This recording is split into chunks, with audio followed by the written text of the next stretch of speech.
Shalom! Como é bom a gente estar aqui junto e poder dar continuidade aos nossos estudos sobre a Torá, sobre a Tanakh, também sobre os livros do Novo Testamento, mas sobretudo o meu foco é o judaísmo e eu quero te levar a uma compreensão maior sobre a Torá, sobre os ensinos bíblicos hebraicos e o que eles representam para nós, o que eles nos revelam, quais são os valores que nos passam, e também sempre colocando em questionamento as traduções, né? A tradução do português, a tradução em inglês, e contrastando com o que diz no hebraico. Então, hoje eu quero começar hoje eu quero dar continuidade aos nossos estudos sobre a Mishnah, sobre o Talmud. E aí talvez você se pergunte, eu já ouvi falar sobre o Talmud, mas eu não sei o que é o Talmud. Então eu vou mostrar algumas coisas para vocês. Hoje não é um vídeo sobre Talmud, mas sobre uma das Mishnah que tem no Talmud. Então eu vou dar uma pincelada só para você entender o que é Talmud também. Então veja bem, eu vou mostrar para você um Talmud, um dos do Talmud, e depois eu vou explicar aí na tela a composição, como se faz essa página do Talmud, que é bem diferente de uma página de um livro que nós conhecemos ou temos aqui em uso no Ocidente, né? A configuração, o layout da página do Talmud é bem diferenciada. Tá bem? Então vamos lá. Primeira coisa, vamos olhar um volume do Talmud. Então vou mostrar para vocês aqui, ó. Vamos ver se você consegue ver. Isso aqui é o Talmud, tá? Uma página do Talmud. Então já vejo que ela é diferente aqui, porque ela tem um layout diferente. Mas nós vamos nos concentrar em duas coisas. Primeiro, eu quero que você entenda aqui, nós temos essa parte central, que é a parte mais importante do Talmud, vamos dizer assim, né, que é o miolo, a essência dele, né? Nós vamos ter duas partes aqui, a Mishnah em cima e a Gemará embaixo. E vocês vão ver que na volta tem estruturas de texto em forma de C, em forma de L invertido, né? Então, o L invertido aqui, né, nesse canto direito, ele é os comentários de Rashi, que é um dos mais brilhantes rabinos, mais brilhantes comentaristas do judaísmo, né? E ele nos traz comentários tão preciosos que nos fazem entender muito mais ainda a Torá, né? Então, lembrando, Mishnah aqui em cima, Gemará embaixo, Mishnah, o Talmud, né? Vamos começar assim, Talmud significa instruções, certo? A Mishnah significa repetição, que é a essência, ou seja, o texto hebraico, né, em si. E a Gemará, que significa término, seria um comentário, né, um estudo dessa Mishnah. E o objetivo, então, do Talmud é a fixação, a escrita, parece ter uma incoerência, né, mas a escrita da IP, que é a Torá oral. O que é a Torá oral? Nós temos a Torá escrita e a Torá oral. A Torá escrita, Shebiktav, e a Torá oral, Shebeyap. Né? A Torá oral, que muitos não gostam, né? Acham que, mas aí tem muita coisa aí de judeu que não tem nada a ver, tal. Mas calma, primeiro você tem que entender o seguinte. Na Torá escrita, na Shebiktav, nós temos textos que nos falam diretamente sobre um determinado assunto. Então, por exemplo, fixareis nos vossos marcos das portas a mezuzá. Mezuzá também tem esse mesmo sentido de marco da porta, né? Aquela lateral das portas ali. Mas como se fixa essa mezuzá, por exemplo, né? Como é que eu tenho que fixar essa mezuzá? Nós sabemos que nós fixamos a mezuzá inclinada, né, para dentro, com um ângulo mais ou menos de uns 45 graus. Mas como é que eu sei isso? Né? Quando tem uma instrução na Torá escrita que eu tenho que fixar a mezuzá na porta, de que maneira eu tenho que fixá-la? Então, no Talmud eu tenho essa explicação. Na Torá oral, que foi passada primeiramente de Adonai para Moisés para Josué para os anciãos, né, passaram para a grande assembleia, e aí isso vai passando de geração em geração o conhecimento da Torá oral. Aí quando nós chegamos lá nos Macabeus, nós vamos ter uma fundamentação maior ainda, uma riqueza maior desse debate da Torá oral. Vamos entrar nos séculos da era cristã, né? E aí vamos passar quase 7 séculos de estudo de milhares de judeus, de sábios judeus, para que se tome a decisão, então, de que era hora de colocar no papel, né, vamos dizer assim, a Torá oral, para que ela não se perdesse, porque tantas coisas já tinham acontecido na história do povo de Israel, como a grande dispersão, a diáspora. Já não havia mais o templo, já não havia mais ali o Sanhedrin, né, o Sinédrio, a grande assembleia. Então isso tudo havia um temor de que a Torá oral se perdesse. Então se pegou a Shebe'ah-IP e se escreveu. Depois de muitos estudos, de muitos debates, não foi alguém, vou lá, vou escrever. Não, depois de muitos debates, de muitos sábios discutindo, milhares de sábios do judaísmo estiveram envolvidos para que se colocasse então essa escrita de modo escrita. E ela chega até nós, então, como o Talmud. Aí nós temos o Talmud de Jerusalém e o Talmud babilônico. Todos eles fundamentados nesse conhecimento da Torá oral, né? Então, hoje eu não vou falar muito sobre o Talmud. No outro dia eu vou fazer um vídeo sobre o Talmud. Mas o que eu quero falar para você é que nós vamos estudar as Mishnah de que contém no Talmud, tá bom? São várias Mishnahs. Só para que você entenda o que é Mishnah e Gemará. Tá? Então, lembrando que Mishnah é a repetição, é a colocação do texto, a sua introdução do texto ali, e a Gemará seria o término, né? Seria um estudo ali, um comentário sobre a Mishnah, e na volta nós temos ali uma das porções do Talmud, os comentários de Rashi. Para quem não conhece, estudar Rashi é um prazer enorme. A gente aprende muito sobre a Bíblia no seu contexto e na sua estrutura hebraica, né? Existem tantas coisas que a tradução em português, elas atropelam, elas interpretam de maneira errada ou desfazem daquela riqueza que o hebraico demonstra. Só para você ter uma ideia, eu vou tentar mostrar alguma coisa para você aqui no sentido hebraico, no texto hebraico.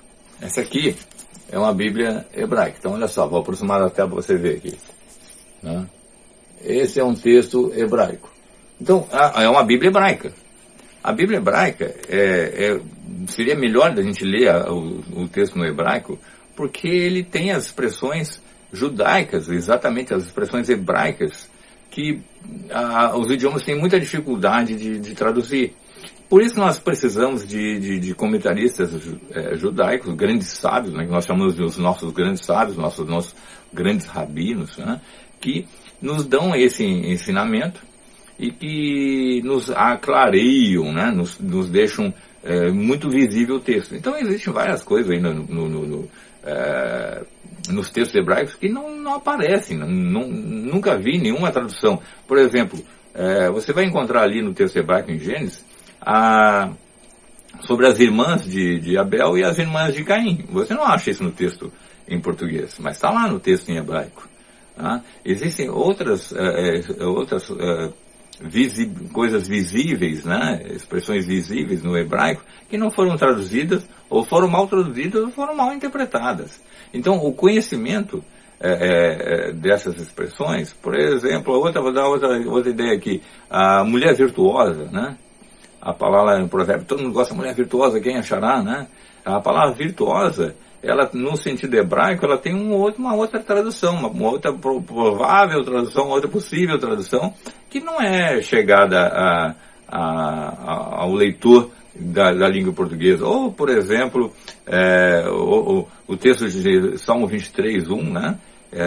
Que em português está: o Senhor é meu pastor e nada me faltará. Não tem esse nada lá. Né? E a tradução, ela te induz a um erro de que as coisas que materiais é que não vão te faltar. E não é bem esse o texto, não é bem isso que está ali no Salmo 23:1. E entre outras, né, outras tantas distinções, né, a criação da mulher, né, ali aquele texto que está em português, falei uma ajudadora que lhe seja idônea. esse texto ele te dá quando você lê em português ali, ele não te dá uma riqueza de informação. A palavra ali, a ajudadora ali, a idônea, as expressões ajudadora e idônea, elas te dão uma outra informação no hebraico que te faz entender como é a mulher, né, em termos de personalidade, de estrutura não física, mas de como ela foi composta, e a riqueza que te dá no texto hebraico te faz ver a mulher com outros olhos, que durante séculos ela foi sufocada num machismo, mesmo dentro da própria igreja, colocando como uma mera transformação da costela de Adão ali, mas a riqueza no texto hebraico te revela muito mais sobre como é a formação dessa mulher. Então, é interessante, nós sabemos tudo isso através dos estudos hebraicos, tá? Que é o que eu pretendo trazer para você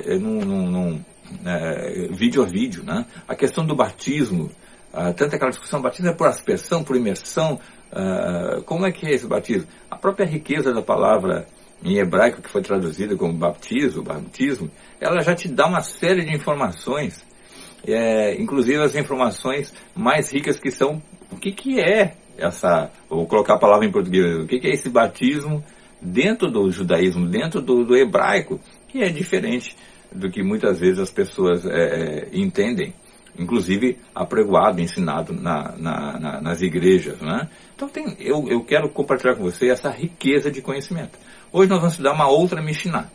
Hoje eu quero trazer para você a Mishnah 2, que fala sobre os 3 pilares, né, que são importantes dentro do judaísmo e dentro da vida de qualquer pessoa, até mesmo aquele que se diz cristão, né, que se vê como cristão, ele tem esse dever também nesse sentido. Mas lembrando que a Mishnah, ela é algo extremamente judaico, né? Então, é uma identidade do povo judeu, nossa identidade, agirmos tal como está nas escrituras em hebraico, como está na Torá, como está nas Mishnahs, né? É a nossa identidade, é o que nos faz realmente nos caracterizar como judeus, né? Então, o mundo, diz a Mishnah, o mundo se mantém sobre 3 coisas: a Torá, o serviço divino e a beneficência. E agora nós vamos trabalhar esses 3 pontos aqui. Nós temos um capítulo só dessa Mishnah falando sobre esses 3 pontos aqui, tá? No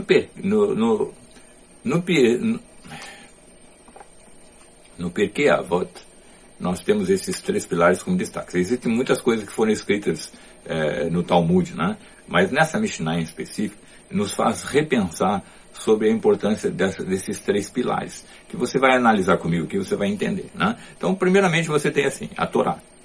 A Torá a palavra Torá significa instruções, né, os ensinamentos. Então, que é traduzido pessimamente como lei na Bíblia em português. Isso te dá uma conotação diferente, né? Bom, a Torá, ela tem 613 mitzvot, mandamentos, estatutos, preceitos, mas ela tem 613 mandamentos, aquilo que nós devemos fazer e aquilo que nós não devemos fazer. Aí você me diz assim, mas 613 mandamentos, Pedro, aí é uma dificuldade. Eu entendo a sua visão e eu também posso dizer que existe sim dificuldade. Mas, por exemplo, uma cidade que não tenha uma legislação, não tem uma regra, não tem instruções, um país que não tem as suas instruções comportamentais, de ética, ele vai sucumbir. Então, por exemplo, eu posso passar qualquer rua, eu posso ultrapassar os carros de qualquer jeito, eu posso estacionar o carro onde eu quiser. Não, existem instruções. Olha, eu não posso passar no sinal vermelho, se eu passar no sinal vermelho é multa. Agora eu devo passar no sinal verde, estou livre para passar no sinal verde. Eu só posso estacionar nas vagas que são devidas a mim, eu não posso estacionar numa vaga para cadeirante, numa vaga para idoso. Eu não posso ultrapassar carros quando eu tiver uma faixa dupla amarela. Eu tenho que seguir toda essa regulamentação que me faz um cidadão melhor, um cidadão que respeita essa regulamentação. Eu vou cooperar não só para o meu bem, mas o bem de todos os meus próximos, né? Todos os cidadãos da minha cidade vão usufruir dessa minha ética, né? Ou seja, se todos mantiverem essa ética, a cidade é melhor. Então a Torá, ela é o conjunto de ética, é a ética comportamental, então, do povo de Israel. E o que nos traz de positivo isso? Nos traz um relacionamento com Deus muito mais elevado.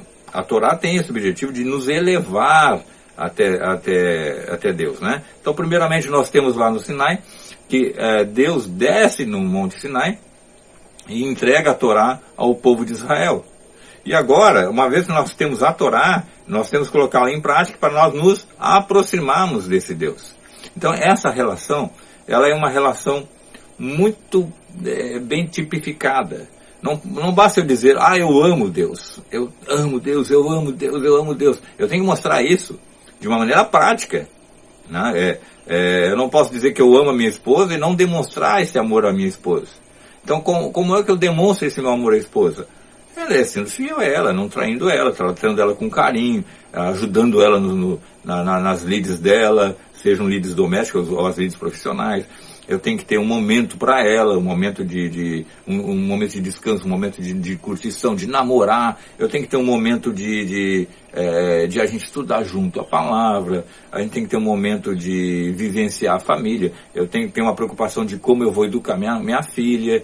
Então, o amor, ele não é simplesmente sentimental. Não basta dizer eu amo a Deus. Eu tenho que demonstrar isso. Então, Deus, ele nos dá esse manual de como deve ser para nós o amá-lo, né? Que aí vai entrar o serviço, né? A chamada avodá em hebraico, né? Então, a Torá são as instruções, a avodá é o serviço divino. É como eu me aproximo de Deus, como eu o amo. E você pode dizer, mas é complexo demais, Pedro. 613 mandamentos, né? As mitzvot. Para nós, judeus, eu tenho certeza que você colocar isso em prática no teu coração, a mitzvah não tem peso nenhum de aquele peso, que coisa terrível de fazer isso, que coisa complicada. Não, ela vem naturalmente. Vou dar uma ideia. Quando nós celebramos o Shabbat aqui em casa, é dia de alegria, não é de, Shabbat, tem que fazer Shabbat. Mas eu conheço muitas pessoas que seguem o domingo, que não é o dia bíblico, né? É uma invenção do terceiro século do concílio de Niceia, né? Que não vão para a igreja lá para os seus cultos, totalmente contra a vontade. Vão porque tem que ir, senão o pastor vai chamar atenção, ou coisa assim. Chega lá, senta, tem os estudos, tem o culto, tem o sermão, vai para casa, mas já vai louco para ir para casa, tal. Para nós o Shabbat, ele é um momento duplo, ele é um momento festivo e um momento espiritual. Nós temos a certeza de que Deus está conosco ali na celebração do Shabbat. E é proibido falar ritos. Nós não temos ritos do Shabbat. Nós temos uma prática do Shabbat em si, que a própria Mishnah, o próprio Talmud nos mostra como deve ser, né? Então nós temos a ordem bíblica, na Shebiktav, na Torá escrita, que diz, né, que nós devemos lembrar e guardar o sétimo dia, o dia que o Senhor repousou. Ele nos determina, é uma ordem, é um dos mitzvot, um dos mandamentos, que nós devemos guardar o Shabbat, o sétimo dia, não é o primeiro, é o sétimo dia. E aí o Talmud nos explica, né, mais detalhadamente como que nós vamos celebrar esse dia então tão especial, tão sagrado. E aí é muito gostoso, gente. E no lar da gente aqui em casa, eu, minha esposa, minha filha, a gente celebra e não é um peso. Quando já está se aproximando o horário, né? Porque tem o horário no horário que as 3 primeiras estrelas aparecem no céu, é o início do Shabbat, né? Então, mais ou menos, seria mais ou menos ao anoitecer da sexta-feira já começa o Shabbat, o sétimo dia, para nós judeus. E vai até o anoitecer do sábado, que já vai começar então o domingo, né? Começa no anoitecer do sábado, já começa o domingo, não o primeiro dia da semana. E quando está se aproximando o horário de celebrar o Shabbat, aí nós todos aqui já ficamos energizados, né? Já ficamos todos felizes. Nós vamos ter aquele momento da devoção, da leitura, dos textos, da Tanakh, das escrituras. Nós vamos ter um momento dos cânticos, nós vamos ter um momento de reflexão. Nós temos as bênçãos, né? Que nos foram orientadas pelos nossos sábios, como nós vamos proceder o Shabbat. Nós temos a refeição festiva, nós temos as luzes, né, as velas, que muita gente acha, isso aí é meio idólatra, não é. As velas nós acendemos como um memorial, né?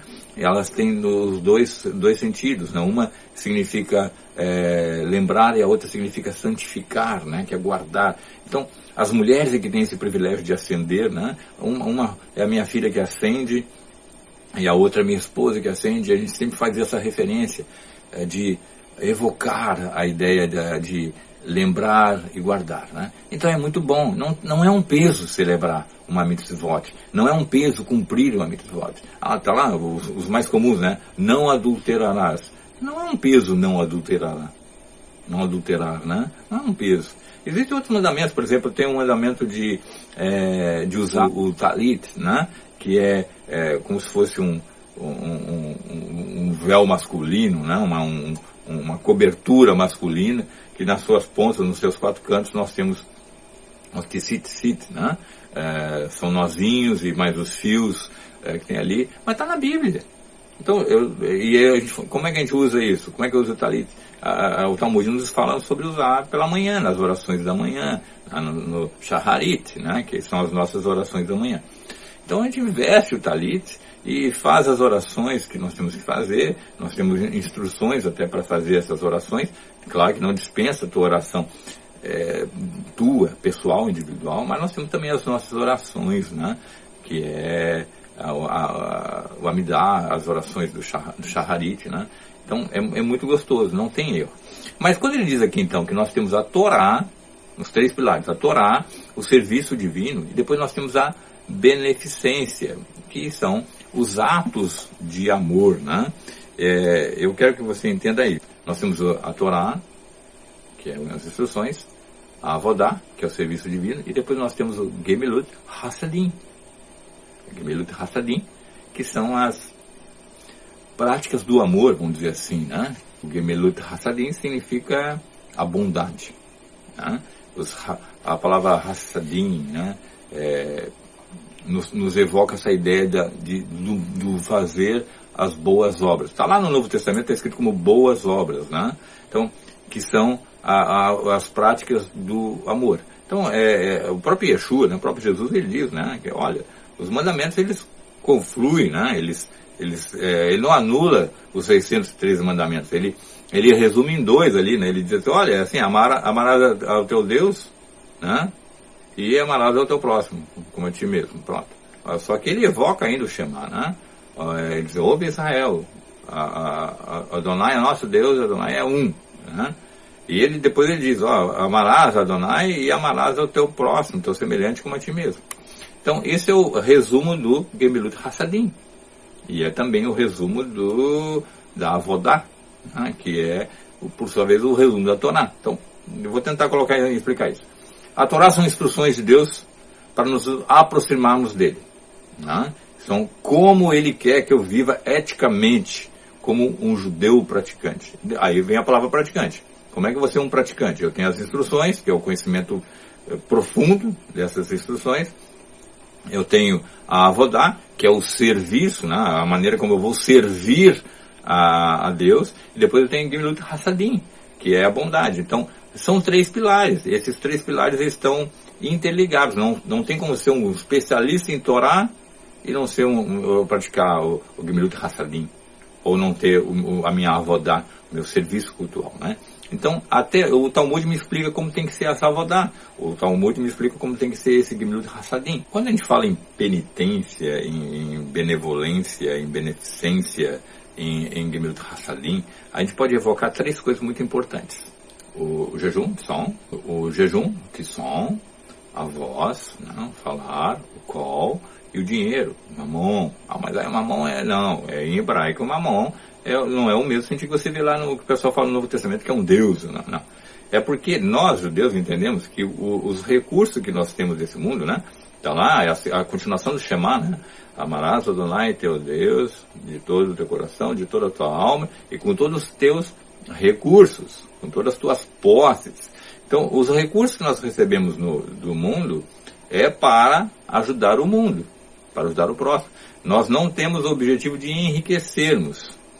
Nós não temos o sonho de sermos ricos. Mas tudo que o Senhor nos concede é para devolver, né?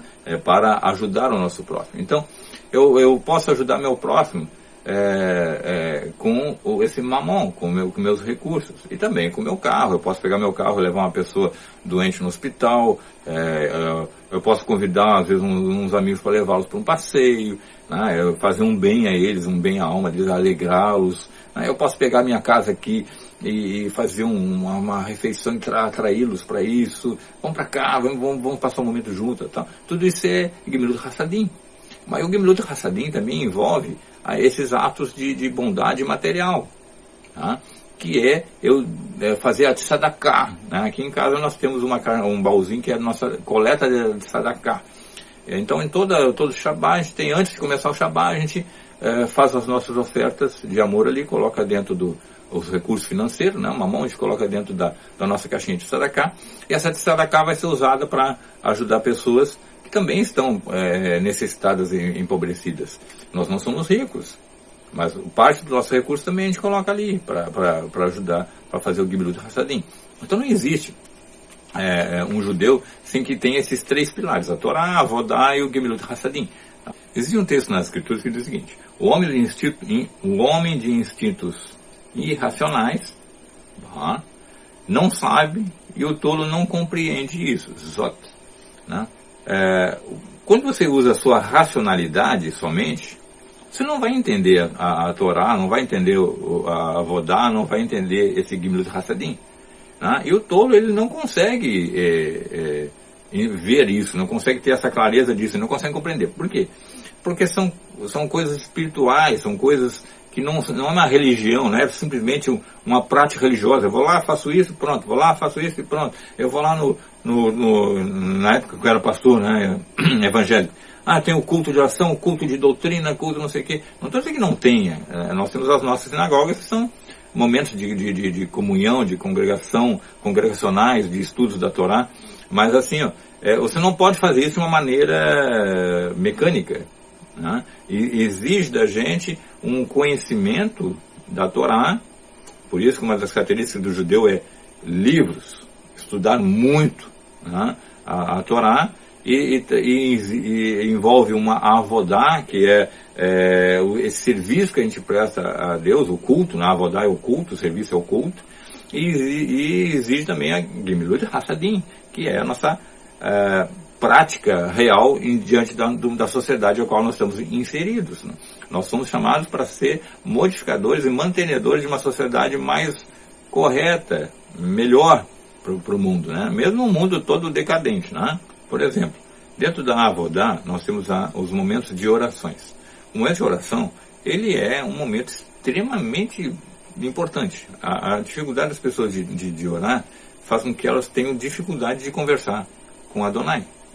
Essa conversa com Adonai, ela explicita não só o que eu sinto, o que eu preciso, não é simplesmente pedir, né? Mas também transmitir a Adonai os valores que ele tem no nosso coração, né? Então, na nossa oração, nós pedimos menos, mas nós falamos mais, nós engrandecemos mais, nós louvamos mais a Adonai, né? Então, uma vida de oração, ela também tem que ser regrada, porque se deixar pela gente, né? Eu ia orar agora, mas eu acabei me esquecendo, eu acabei fazendo isso, eu tenho que fazer aquilo, eu não vou orar. Então, dentro da nossa disciplina judaica, nós temos os nossos momentos de oração. Tá? Então, nós temos lá, no mínimo, 3 grandes momentos, né? Que são os momentos da manhã, o momento pós-meio-dia, o momento da noite. Nesses momentos, nós temos a leitura, e a devoção e a oração. Isso é uma regra, é uma ética nossa, nos devotarmos a Deus com a regulamentação. Então nós sabemos que, eu estou lá no serviço, eu vou dar um jeito no meu serviço, se for, claro, não for algo que vai colocar em risco a segurança dos outros, né? Eu vou dar um jeito de ter um momento ali, de buscar Adonai, de orar a Ele, né? de conversar com Ele. Se eu estou na minha casa, aí é muito mais facilitador, né? Porque eu posso desenvolver meus horários ali mais tranquilamente, tá? E no judaísmo, esse tripé, né, imagine uma mesinha, nós temos uma mesinha aqui com 3 pernas, né? Se a gente tirar uma das pernas, ela cai. Então não existe um judeu que tenha uma prática de estudo da Torá e não tenha o Gemilut Hassadim, né? Ou que tenha a Avodá, a Torá e não tem Gemilut Hassadim. Ah, mas eu tenho a Torá e o Gemilut Hassadim, mas eu não tenho tempo para Avodá. Ah, eu tenho a Avodá e Gemilut Hassadim, mas não gosto muito não me dedico muito à Torá. Então é um desequilíbrio. Esse desequilíbrio causa não uma subida, porque lembra que eu falei, o objetivo da Torá é nos elevar a Deus, né? A Torá, a Gemilut Hassadim, a Avodá, é nos elevarmos a Deus. Mas se eu dou uma rasteira numa desses pilares, eu não vou subir assim. Eu vou ter dificuldade de subir. Eu vou ter dificuldade de me manter em pé ali para isso. Então é muito importante que a gente tenha em mente esses 3 pilares. Existe uma expressão hebraica, Kavata Itim La Torá. Kavata Itim La Torá, que significa tempo para a Torá. Se eu não tiver esse tempo para a Torá, eu também não vou ter desenvolvimento. Muitas pessoas falam assim, eu sou crente há tantos anos, ou até um judeu, né? Eu sou judeu, tal, mas não tem essa vida, esse tempo retirado do seu tempo pessoal para o estudo da Torá.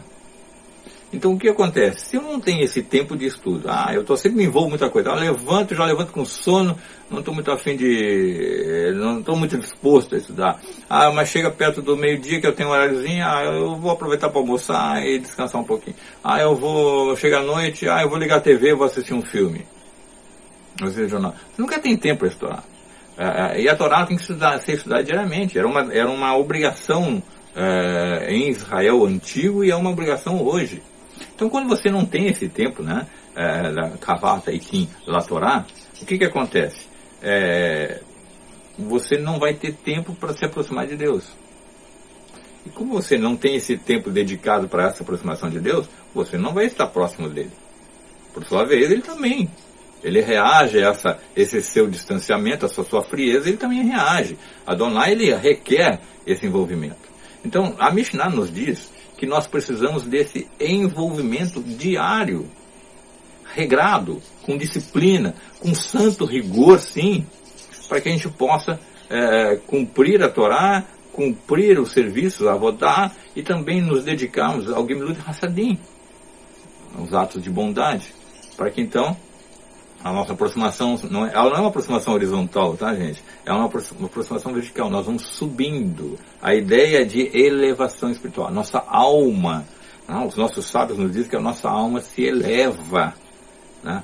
E a gente tem aquela sensação de leveza, né? Quem é que já não fez uma boa ação e sai todo assim como se estivesse pisando no ar, né?